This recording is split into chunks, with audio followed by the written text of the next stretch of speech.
একটি মহানবী সাক্ষীদের নিয়ে বসেছিল।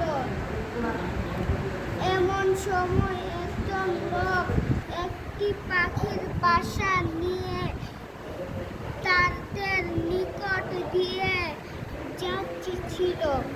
বাসায় ছিল দুটি পাখির ছানা।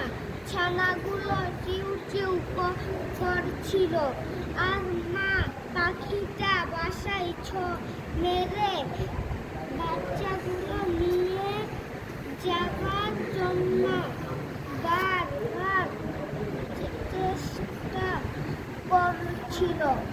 মহানবী তার লোকটির দিকে বাচ্চাগুলো নিয়ে যাবার জন্য বারবার চেষ্টা করছিল।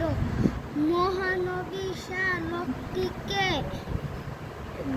বললেন, তুমি পাখির বাসা ও বাচ্চা নিয়ে এসে ভালো কাজ করনি যাও। বাসাটি একটু দূরে রেখে এসো। লোকটি মহানবীর কথা মতো পাখির বাসাটি একটু দূরে রেখে এলো। অমনি মা পাখিটার বাসায় এসে বসলো ও বাচ্চাদের আদর করতে লাগলো।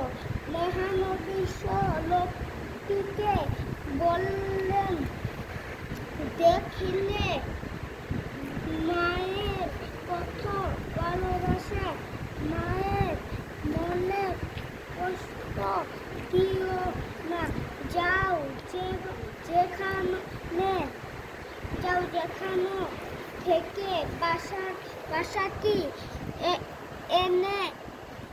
এনেছ সেখানে রেখে এসো। লোকটি তাই করল।